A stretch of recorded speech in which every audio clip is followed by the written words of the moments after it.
एक समय की बात है, एक बूढ़ा चोर था, जिसका एक 16 वर्षीय पुत्र भी था। चोर जब ज़्यादा बूढ़ा हो गया, तो उसने अपने बेटे को चोरी की विद्या सिखाना प्रारंभ कर दिया। कुछ ही दिनों में वह लड़का चोरी की विद्या में प्रवीण हो गया। दोनों बाप बेटे आराम से जीवन व्यतीत करने लगे। एक दिन चोर ने अपने बेटे से कहा, देखो बेटा, साधु संतों की कोई बात कभी नहीं सुननी चाहिए। अगर कहीं कोई महात्मा उपदेश देता हो तो अपने कानों में उंगली डालकर वहां से भाग जाना। समझ गए ना?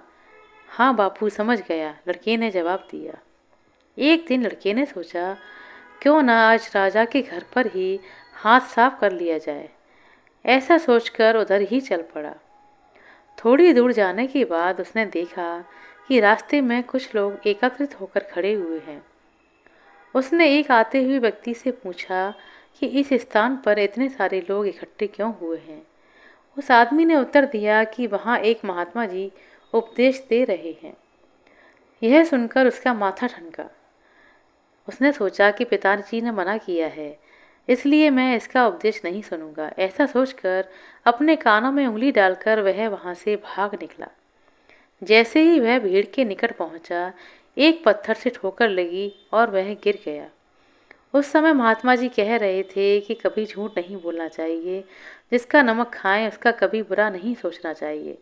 ऐसा करने वाले को भगवान सदा सुखी बनाए रखते हैं। ये दो बातें उसके कान में पड़ गईं। वह झट से उठा और कान बंद करके राजा के महल की ओर चल दिया। वहां पहुंचकर जैसे ही उसने अंदर जाना चाहा कि उसे वहां बैठे पहरेदार ने टोका, अरे कहाँ जाते हो, तुम कौन हो? उसे महात्मा का उपदेश याद आया, झूठ नहीं बोलना चाहिए।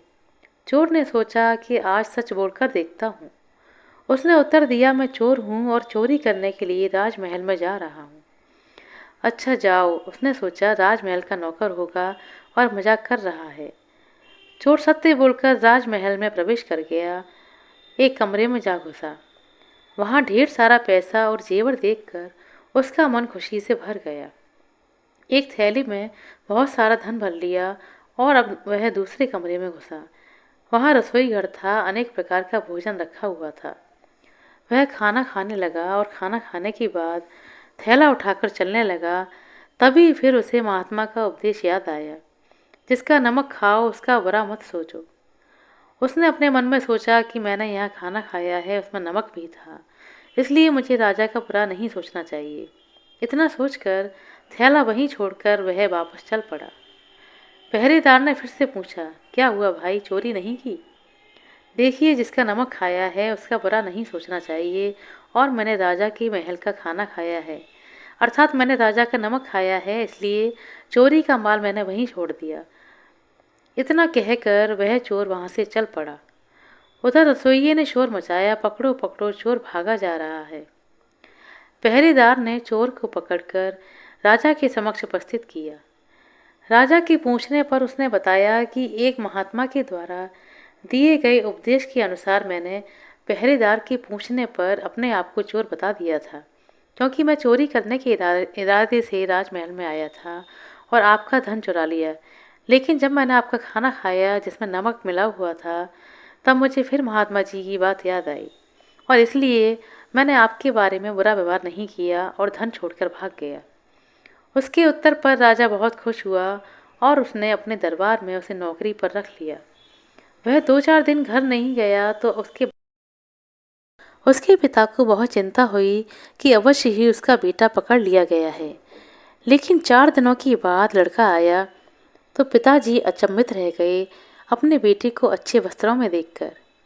लड़का बोला, पिताजी, आप तो कहते थे कि किसी साधु संत की बात मत सुनो, लेकिन मैंने एक महात्मा के 2 शब्द सुने और उसी के अनुसार काम किया, तो देखिए मुझे सच्चाई का कितना अच्छा परिणाम मिला। सच्चे संत की वाणी में अमृत बरसता है, आवश्यकता है आचरण में उतारने की। आशा करते हैं दोस्तों आपको हमारे द्वारा सुनाई गई छोटी सी कहानी अच्छी लगी होगी। कहानी अच्छी लगी हो तो कृपया लाइक कर दें, शेयर कर दें। चैनल पर नए हैं तो सब्सक्राइब कर लें। अपना कीमती समय देने के लिए बहुत बहुत धन्यवाद। मिलते हैं अगली वीडियो में, तब तक के लिए नमस्कार।